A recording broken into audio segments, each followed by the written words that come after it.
이번 주의 경제 현안으로는 소위 양적 완화에 대해서 설명을 드리도록 하겠습니다. 최근에 문 대통령이 양적 완화 또는 코리안 뉴딜, 이런 한국 뉴딜 정책 이런 거 얘기하면서 전시 재정에 준하는 대규모 재정 확대 정책을 써야 된다는 이야기를 많이 하고, 이 전시 재정을 쓰는 이유는 나중에 재정 건전성을 위해서 세수를 늘리기 위해서라도 경제가 무너지는 것을 막아야 된다라고 하는 소위 선순환론을 주장하고 있습니다. 문재인 대통령의 초단순 선순환론 너무 익숙하시죠? 소주성 하면서도 뭐라 그랬습니까?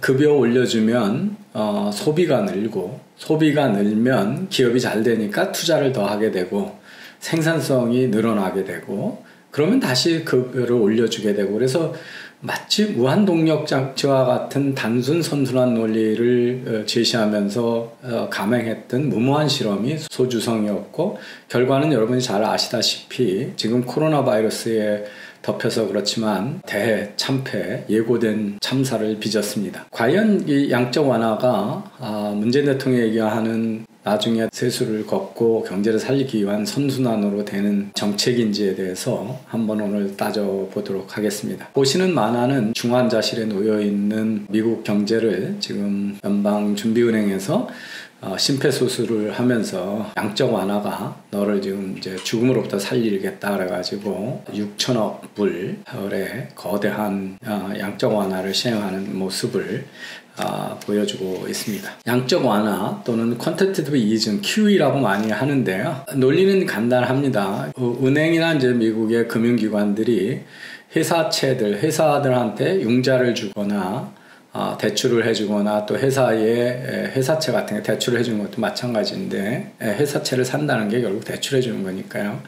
그런 회사채 같은 것들을 많이 가지고 있는데, 경기가 어려워지면 회사가 발행하는 회사채를 은행기관도 사지 않고, 그 은행이 그걸 떠안고 있더라도 일반 투자자들이 회사채를 사주지 않기 때문에 돈이 회사로 가지를 않죠. 그랬을 때 연방준비은행이 돈을 더 주거나 중앙은행이 은행들이 갖고 있는 또는 금융기관이 가지고 있는 채권들, 채권 중에는 회사채와 같은 민간이 발행한 채권도 있고 정부의 채권이 있죠. 정부의 채권은 안전자산으로 간주돼서 많이 있습니다만, 보통은 평상시에는 중앙은행들은 회사보다는 정부가 발행한 채권 정도를 사주는 으로 제한적인 역할을 합니다만, 어쨌든 이런 채권을 사주면 은행에 돈이 들어가게 되죠. 그래서 은행이 채권을 연방준비은행 또는 중앙은행한테 파는 거니까 현금이 생기게 되고, 그래서 금융기관의 자본이 풍부해지면 돈이 공급이 늘었기 때문에 금리가 내려가게 되고, 금리가 내려가면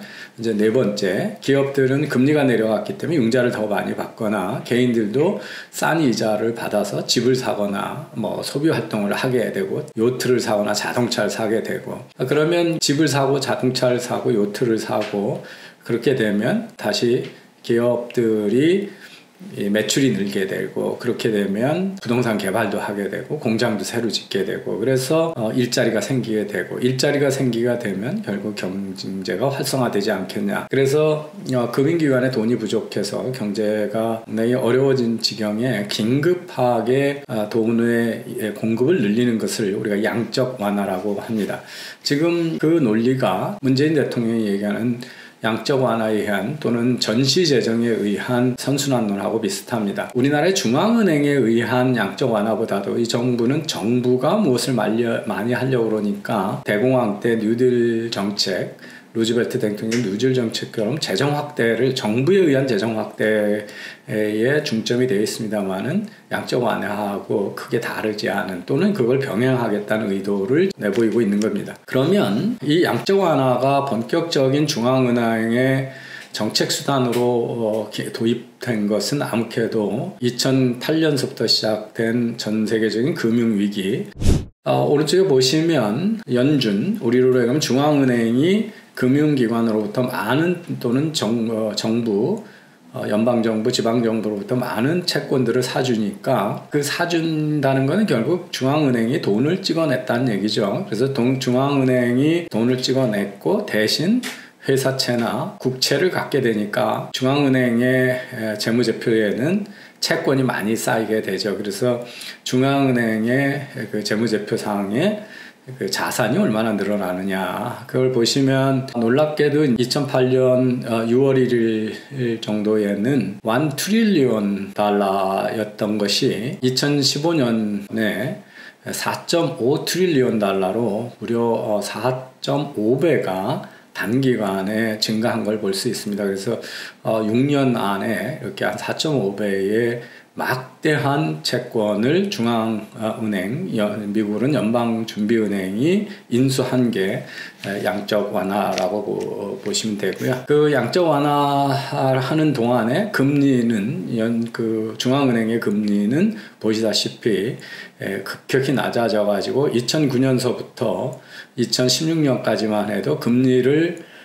거의 제로 수준에 0% 수준으로 낮추게 있고 통화량도 긴급하게 많이 늘렸다가 이제 경기가 제대로 살아났다 싶어서 2016년 6월부터 양적 완화를 축소해 가면서 보시면 이자율도 다시 오르기 시작을 해서 거의 2%까지 2019년 6월 1일까지 올려왔고 거꾸로 이 자산은 연준이 갖고 있는 자산은 줄어왔습니다. 연준이 가지고 있는 자산이 미국 경제 전체 GDP 얼마냐 보면 그것이 한 5% 수준의 양적 완화를 시작하기 전에 2008년만 해도 5%였던 것이 2014년 최고에는 26%까지 되는 5배 정도의 큰 규모로 중앙은행이 또 화폐를 공급을 많이 했다는 걸 알 수가 있습니다.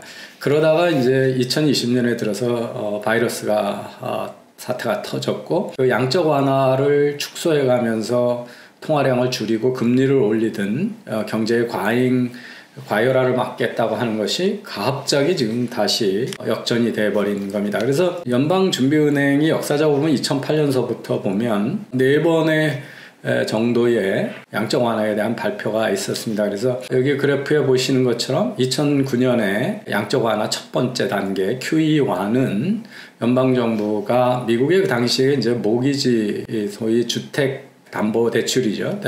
이게 파생상품에 대한 그것들이었는데 그래서 그런 모기지 상품, 주택담보대출을 바탕으로 한 증권 상품들, 그걸 이제 MBS라고 해서 모기지 베이스드 시큐리티스라고 그러죠. 이거를 대규모 사줘서 그것들이 이제 모기지 론의 파생상품 때문에 문제가 생겨서 유통이 안 되니까 금융시장의 부실화로 될 것 같아서 1.25 트릴리온 달러라고 하는 것을 집어넣은 것이 그 당시에 첫 번째 양적 완화고요. 그것으로 부족해서 2010년 하반기에 다시 아까 사진에 보여드린 것들, 만화에 보여드린 것처럼 6조 달러에 해당하는 미국의 재무부의 채권들을 또 구매해서 정부 채권을 구매하는 것가 두 번째 단계였고요. 그 다음에 2013년, 14년에 걸쳐서 또 양적 완화를 세게 해서 세 번째 단계에 있었습니다. 그러다가 2018년서부터 이제 충분히 됐다 그래서 한 달에 한 100억 불 정도의 자산을 줄이는 쪽으로 양적 완화를 줄여가는 쪽으로 해서 나중에는 한 달에 500억 달러 정도씩을 줄이는 쪽으로 급격히 양적 완화를 축소하는 쪽으로 가다가 2020년에 다시 이 코로나 바이러스 때문에 초기에 양적 완화 1.25 트릴리온 달러보다 더 큰 1.5 트릴리온 달러의 채권들을 사는 네 번째 양적 완화를 주장을 했고요. 이번에는 거의 무한대를 사겠다라는 정도로 비상하게 나와서 아까 4.5 트릴리온 달러 정도에 있던 것들이 심하면 그거의 2배가 되는 9 트릴리온 달러 정도, 9천조 달러에 해당하는 어마어마한 저완화를 시행을 하겠다 이렇게 제시되고 있습니다. 그래서 4단계가 돼 있고요. 그 양적 완화를 하면서 돈을 얼마나 긴 기간 동안에 완만하게 또는 급하게 공급하느냐를 여기 그래프로 보시면 첫 주로부터 20주, 40주, 60주, 80 이렇게 20주니까 약 한 4달, 4, 5달, 4.5달 정도, 4달 정도의 기간으로 보시면 첫 단계, 두 번째, 세 번째에 비해서 QE4는 단기간에 많은 양을 공급을 해서 얼마나 지금 코로나 바이러스 사태가 심각한 것으로 인식하는 걸 볼 수 있어서 양적 완화 중에서 지금 시행되고 있는 양적 완화가 가장 빠른 순간에 가장 많은 양의 돈을 투입하는 아주 비상한 양적 완화라는 것 자체가 역사적으로 비상한 거였는데 이번 거는 그거에서 속도 면에서 단기간에 2트릴리언 달러를 공급을 해서 얼마나 이게 비상한 상황인가를 양적 완화가 미국의 전용물은 아니고요. 여러 나라가 그렇게 하는데요. 일본이 버블이 끝나고 나서 일본 경제가 잃어버린 30년으로 들어가기 시작하면서부터 일본도 비슷한 정도로 특히 이제 최근에 아베노믹스라고 해서 2012년서 보시면 이 양적 완화가 급격하게 2012년부터 19년 7년 동안 이 아베노믹스와 더불어 증가했다는 걸 볼 수가 있고요. 미국이 4.5 트릴리언 달러인 반면에 일본은 거의 5.6 트릴리언 달러로 미국보다도 월등히 많은 양의 자산을 일본의 중앙은행, 뱅크 오브 재팬, 일본은행이 구입을 했다는 걸 알 수가 있습니다. 일본에서 거래되고 있는 ETF의 한 70%를 중앙은행이 구매를 했고요. 부동산 투자 펀드에도 많이 구매를 해서 부동산 법을 꺼지고 나서 부실화하는 채권들을 일본의 중앙은행이 인수를 했고 상장된 공기업 주식의 40% 이상을 연준이 구매해주는 그래서 어마어마한 정도의 화폐 공급을 통해서 인플레이션을 유도하겠다라고 했던 아베노믹스에 일본의 중앙은행이 발을 맞추고 있습니다. 그래서 보통은 중앙은행이 인플레이션을 제일 걱정하는 게 이제 중앙은행인데요. 지금 아베노믹스 시점에 일본의 중앙은행 우리로 하면 총재죠. 은행의 수장이 아베노믹스에 적극 협조했다는 걸 볼 수가 있고요.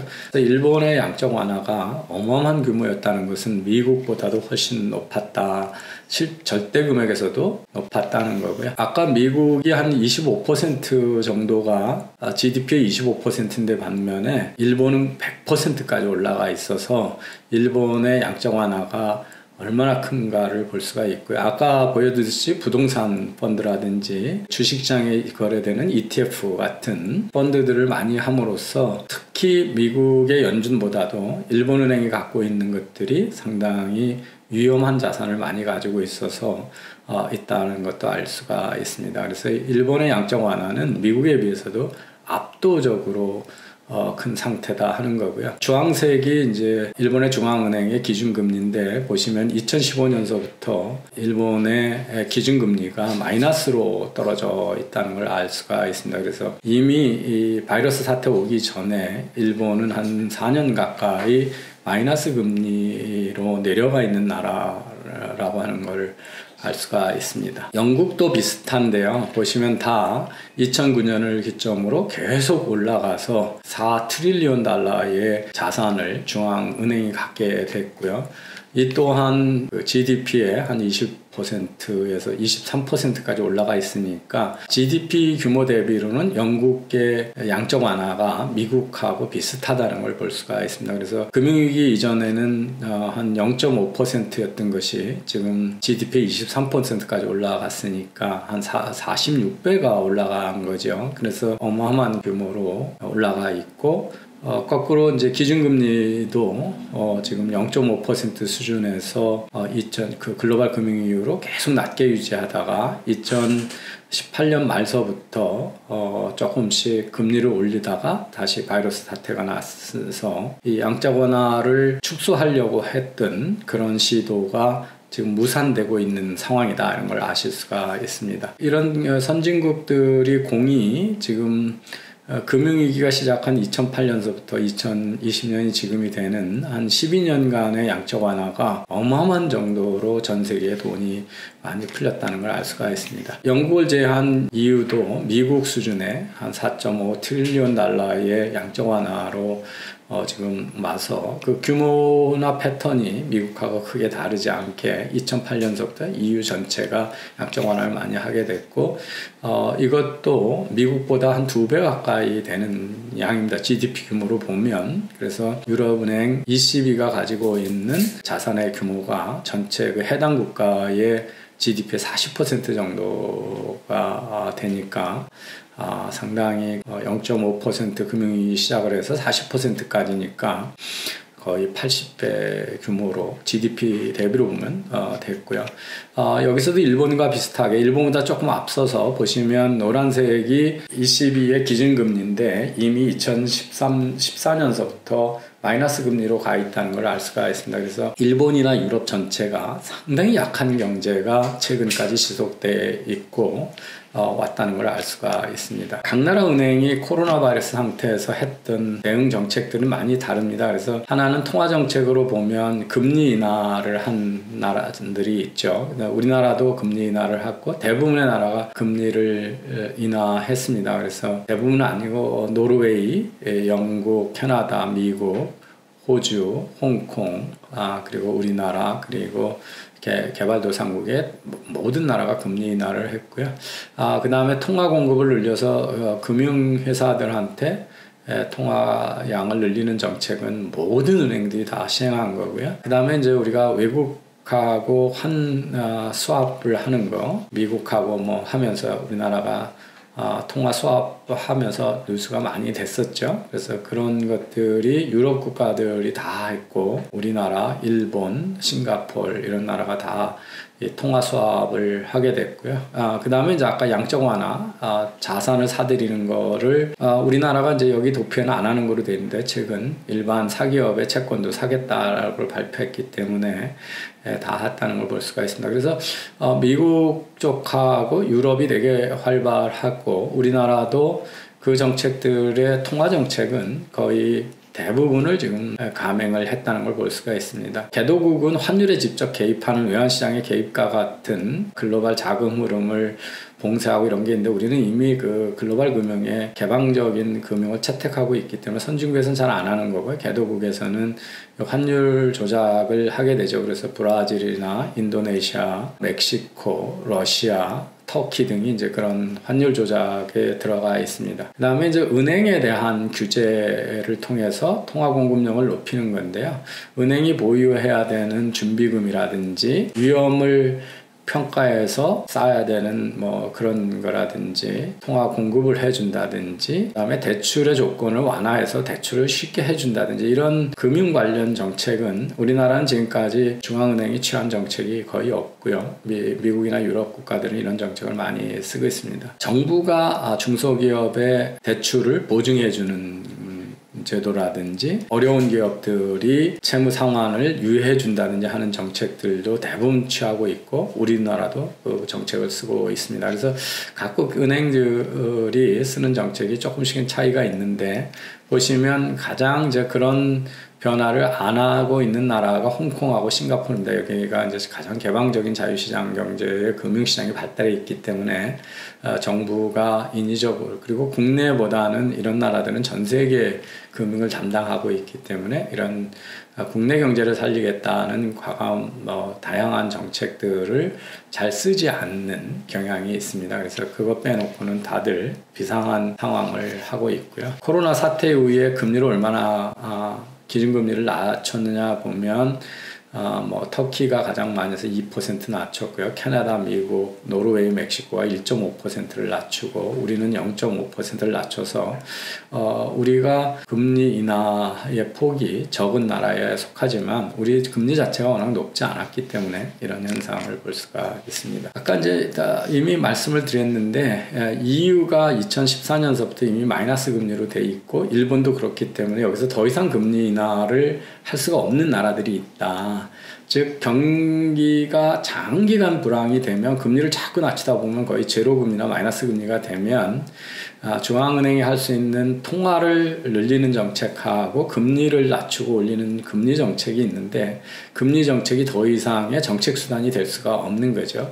우리도 지금 영부근에 갔기 때문에 중앙은행이 금리를 추가적으로 인하할 수 있는 여력이 이렇게 많이 남아 있지는 않습니다. 그렇게 되면 이제 중앙은행이 하나의 정책 수단을 잃게 되고요. 다른 정책은 금리가 아니라 통화량을 올리는 양적 완화에 의존하는 경향이 커지게 됩니다. 그래서 왜 최근에 역사적으로 그렇게 많이 쓰지 않던 양적 완화를 중앙은행들이 마구 쓰고 있냐는 것 중에는 금리가 과거에 달리 많이 낮아져 있다. 저성장을 하고 금리가 많이 낮아져 있고 저성장뿐만 아니라 세계 금융시장이 개방되어 있기 때문에 돈의 흐름이 자유롭고 공급이 많아지면서 전체적으로 금리가 많이 낮아져 있기 때문에 워낙 낮은 상태에서 금리 인하는 경제에 큰 영향을 못 주다 보니까 이제 양적 완화에 의존하는 경향이 커지고 있다는 걸 보실 수가 있고 지금 일본하고 유럽 ECB는 유럽 중앙은행인 ECB는 금리를 인하할 수 있는 여건이 아니다. 이미 마이너스로 가 있었다 하는 걸 알 수가 있습니다. 그 결과가 이제 여기 글로벌 통화량인데요. 2003년에 한 22 트릴리온 달러였던 것이 지금 7년 사이에 어마어마하게 3배 이상 늘어났다는 걸 볼 수 있어서 왜 금리가 이렇게 지금 점점 낮은 세상이 되냐? 쉽게 얘기하면 돈의 공급이 어마어마하게 늘어났다는 걸 보실 수가 있고요. 돈의 공급에 늘어나는 게 2017년서부터 이제 줄거나 옆으로 갈 거로 기대해서 양적 완화 이제 너무 늘렸기 때문에 이 인플레이션 압력에 대응하기 위해서 돈을 줄이려고 했는데 코로나 바이러스 때문에 이게 무산에 거쳐서 다시 지금까지 늘었던 것보다 훨씬 급격하게 2020년에 늘어날 수밖에 없다는 사정을 알 수가 있습니다. 자, 이제 진짜 고민은 이거죠. 여기 보시면 세계 경제가 양적 완화이라고 하는 무거운 짐을 끌고 다니고 있는데 이 양적 완화 이후에 올라타는 나라가 어떤 나라냐면 미국하고 EU하고 여기 영국도 있겠죠. 그 다음에 일본입니다. 근데 이게 이제 공통점이 뭐냐면 이게 소위 기축화폐라는 것들입니다. 그래서 지금 우리가 양적 완화를 미국이나 일본이 하니까 우리도 전시재정으로 통해서 양적 완화를 막 하면 좋은데 그런 경우에 이런 나라들은 채권을 많이 발행하고 그래도 이 나라에 대한 경제의 상환 능력을 의심하거나 그렇기 때문에 그 국가의 신용도가 변화가 되지 않습니다. 이게 기축화폐 국가들의 장점인데요. 그런데 이제 다른 나라들은 그렇지가 않죠. 근데 이게 돈이 늘어났는데 왜 세계가 이렇게 고생을 해서 이들을 끌고 가는 것처럼 그리냐 하면 돈이 많이 늘어나고 인플레이션 압력이 커지고 이런 것들이 경제에 악영향을 많이 끼치는데 이 기축 화폐들은 돈이 늘어난 거에 대한 악영향을 그렇게 많이 받지는 않는데 다른 나라가 간접적으로 많이 받는다라는 것 때문에 그렇습니다. 그래서 어떤 통화량이나 정부가 재정 정책을 쓸 때 외국이 어떤데 일본이 어떤데 미국이 어떤데 그러면서 우리나라하고 단순 비교하는 것들이 이런 면에서 되게 위험하다. 우리나라는 정부의 부채가 늘어나고 통화량이 늘리고 늘어나는 것들이 대부분 보시면 연방정부 은행, 준비은행이나 중앙은행이 돈을 늘리는 것들이 그냥 금융기관의 돈만 느는 게 아니라 정부의 부채가 늘어나는 형태로 나타납니다. 왜냐하면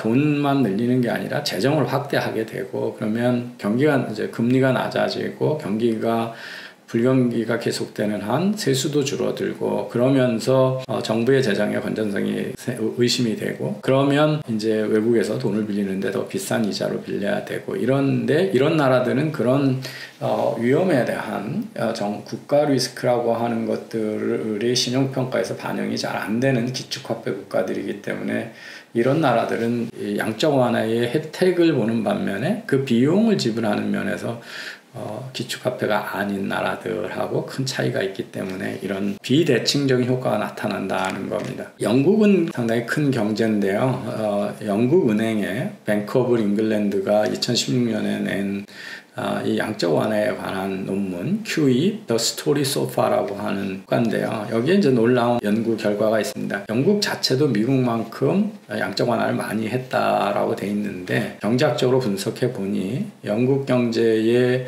양적 완화의 효과가 자기가 한 영국의 양적 완화만큼 미국에서 일어난 양적 완화가 영향을 주고 있다. 그래서 이 글로벌 경제에서 양적 완화라고 하는 것은 돈의 공급이 늘어나는 거고 미국의 금융기관들이 돈이 많아지면 그게 미국만을 위해서 쓰이는 게 아니라 전 세계의 투자처를 찾아다니게 되고 그렇게 되거든요. 그래서 예를 들어 이런 겁니다. 금리가 많이 낮아지는데 대한민국이 만약에 물가가 많이 올라가고 있다. 그러면 옛날 같으면 어떻게 하냐면 물가가 많이 올라가니까 정부가 금리를 올리려고 노력을 합니다. 노력을 하면 금리를 올리면 물가가 낮아지겠죠.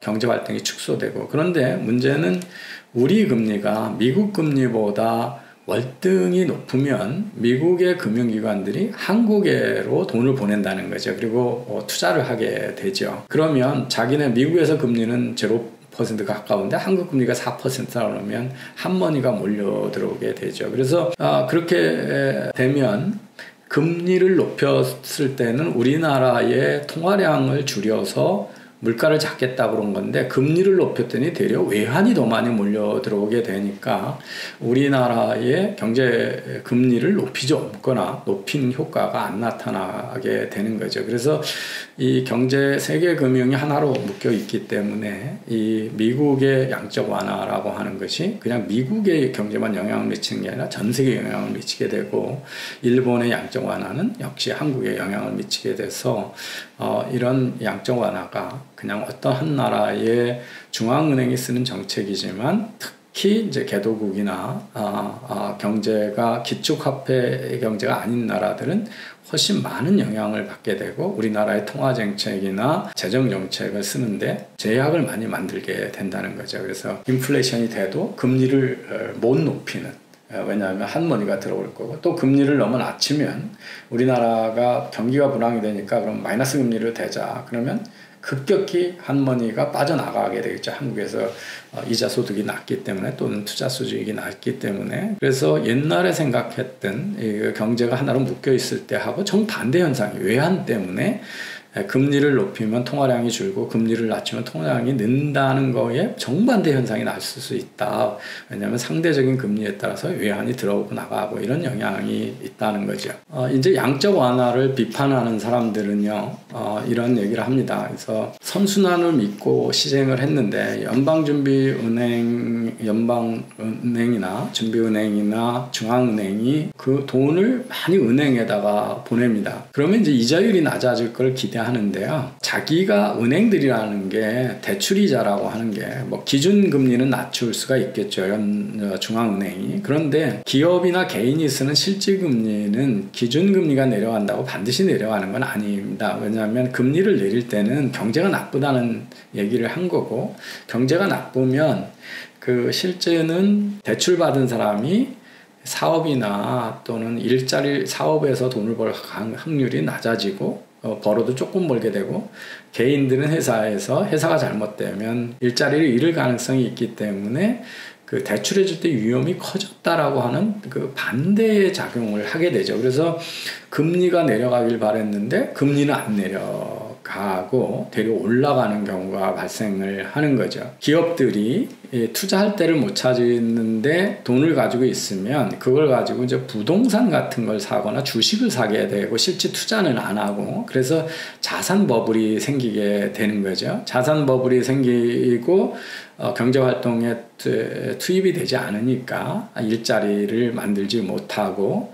실제 경제는 올라가지 않는다. 그래서 영국의 은행이 조사한 그 연구 보고에 의하면 양적 완화로 투입됐던 돈의 8%만이 실제 경제에 투입되고 92%는 그냥 자산에 투자하는 쪽으로 다 가버린 그래서 이 양적 완화가 생각처럼 그렇게 선순환으로 가지 않고 여차하면 자산 버블이 돼서 일본이 플라자 협약 후에 그 과도한 금리 인하가 부동산 버블이 돼서 그 다음에 엄청난 문제를 일으켰던 것 같은 악순환으로 갈 가능성도 크다. 그래서 문재인 대통령이 그 선순환론이라고 하는 것이 아주 초간단 논리고 너무 위험한 발상이라는 걸 이제 여기서 말해 줄 수 있습니다. 양적 완화를 했을 때 어떤 영향이 나타나는 것을 개념도로 그린 게 오른쪽에 있는데요. 앞에 점선 앞에가 이제 양적 완화를 해서 영향을 받았던 초기의 영향이고, 그게 이제 시간이 지나면서 양적 완화가 자본 공급이 끝나고 나서 장기적으로 어떤 그 적응하는 쪽을 보면 첫 번에 그 빨간색이 자산 가격입니다. 그래서 부동산이나 주식과 같은 자산 가격이 급히 뛰게 되는 거죠. 양적 완화가 되면 부자들, 주식을 가지고 있고 집을 가지고 있고 융자를 받을 수 있는 사람들은 싸게 이자로 융자를 받아가지고 집을 사게 되는데, 통화량 공급 때문에 집값이 올라가니까 이들이 부자가 되는 그런 현상을 나타내게 되고요. 돈의 이제 공급이 늘어난 게 두 번째 모습이고, 세 번째는 이제 수요가 어떻게 늘어나냐. 그러니까 그 자산이 먼저 뛰죠. 우리들도 지금 경제가 나쁜데 주식시장은 계속 뛰고 있는 것들이 이제 그런 현상인데요. 우리나라에서 통화 공급이 어마어마하게 지금 정부에서 이루어지고 있잖아요. 그런데 이게 지금 생산 현장에 투입되지 않고 있고, 정부가 지금 부동산을 워낙 강하게 통제하니까 부동산으로도 많은 돈이 가지 않습니다. 그래서 공급이 잘 안 되니까 아주 소수한테만 몰리게 되는 거죠. 얼마 전에 뭐 성수동에 있는 아파트 3개 청약 기회가 있는데 뭐 25만 명이 몰렸다, 이런 현상이 이제 그런 게 되는 거죠. 그 다음에 이제 GDP는 완만하게 올라갔다가 그 후에 떨어지게 되고, 인플레이션이 뒤늦게 가게 되고, 그런데 그 하늘색이 지금 뭐냐면 소비자 물가입니다. 물가는 계속 올라가잖아요. 그러면 어떻게 되냐면, 빚을 많이 내고 있던 기업은 어떻게 되냐면 금리가 내려가면 실제적으로는 정부가 돈을 글로 이전한 거와 똑같은 효과가 있거든요. 그래서 돈을 많이 빌렸던 부자들은 금융비용이 줄게 되죠. 반면에 이제 이 통화량이 늘어났는데 집값이 비싸져가지고 서민들은 집은 못 사고, 그런데 물가는 통화량이 늘어서 계속 늘어나면 그 경제는 생각만큼 많이 안 늘어났으니까, 고용이 안 늘어났으니까 근로소득이 늘어나지 않는데 물가가 많이 올라갔다는 얘기는 실질 가처분 소득이 실제적으로 줄어든 게 되죠. 실질 소득이 줄어든 게 되죠. 그래서 양적 완화는 잘못하면 가난한 사람들의 돈을 뺏어서 부자들한테 주는 재분배 효과가 있습니다. 그래서 우리가 보통 복지 정책에서 쓰는 부자들의 돈을 뺏어서 가난한 사람한테 주겠다라고 하는 복지하고, 이 양적 완화는 사실은 거꾸로의 효과를 나타내는 거죠. 그래서 자산을 많이 투입할 수 있고 돈을 많이 빌렸던 사람들은 금융비용이 줄고 자산 가격이 급히 올라가는데, 주식이나 집값은 올라가는데 그거에 투자를 못하는 사람들은 돈 빌려도 이자율도 잘 안 내려가고요. 신용이 안 좋으니까. 이후에 통화량 때문에 물가가 다 올라가니까 실질 임금은 축소되니까 가난한 사람들의 돈을 뺏어서 부자한테 준 것과 같은, 실제 세금과 같이 직접 돈을 안 뺏었는데 바로 금융기관에 의한 부의 재분배 효과가 나타나고, 잘못하면 선순환이 아니라 빈부격차를 확대하고 악순환으로 갈 수 있다라고 하는 면에서 되게 주의를 깊고 논란이 많이 되고 있고, 특히 이런 위험은 아까도 말씀드렸듯이 기축화폐나 국가신용도에 영향을 안 받는 나라는 그래도 그 악영향이 좀 적은 편인데, 우리나라 같은 데서는 상당히 주의를 기울여야 된다, 이런 말씀을 드릴 수가 있습니다. 그래서 은행을 자꾸 밥을 많이 주면 어느 순간에는 이게 이제 일반 경제한테로 막 갈 거다, 뭐 이런 얘기를 하는데, 아까 얘기했던 트리클 다운 쪽으로는 지금 영국 은행에 의하면 8%만 나고 92%는 부자들 쪽한테 그 돈이 가고, 은행이 갖고 있고 금융기관이 갖고 자산 쪽으로 가지 실물 경제 쪽으로 가지 않더라, 이런 보고가 있어서 이 양적 완화가 그렇게 문재인 대통령이 주장하는 재정 확대와 양적 완화가 그렇게 쉬운 선순환으로 가는 단순한 논리가 아니다라는 걸 다시 한번 확인할 수가 있습니다. 결국 양적 완화는 이게 먹힌다고 해도 기업들한테 싼 금리니까 돈을 더 쓰라는 거고, 개인들도 이자율이 싸니까 돈을 빌려서 더 쓰거나 투자하거나 그런 건데, 결국은 부채를 늘리게 되는 거잖아요. 그래서 이 부채가 늘어난 건 어느 때는 꼭 갚아야 되는 거기 때문에, 이게 양적 완화가 생각처럼 돈이 흘러내려간다고 그래도 결국은 시간을 두고 우리가 이 양적 완화를 축소하게 되면 금리가 올라가게 되는 거고 늘어난 부채는 결국 그때 금융비용으로 다시 일어나기 때문에 먼 미래의 소비를 다시 축소하게 되죠. 그래서 세상에 공짜는 없다. 그래서 양적 완화가 생각대로 돈이 흘러가는 것도 어렵고 흘러갔다고 하더라도 결국은 부채가 늘어나는 쪽으로 되기 때문에 후에 그 부채에 대한 비용을 지불할 수밖에 없다 이런 걸 알 수가 있습니다. 그래서 세상에 공짜는 없다. No free lunch라고 하는 경제학의 원리를 다시 한번 확인할 수 있는 것이 양적 완화다 이렇게 말씀드릴 수 있습니다.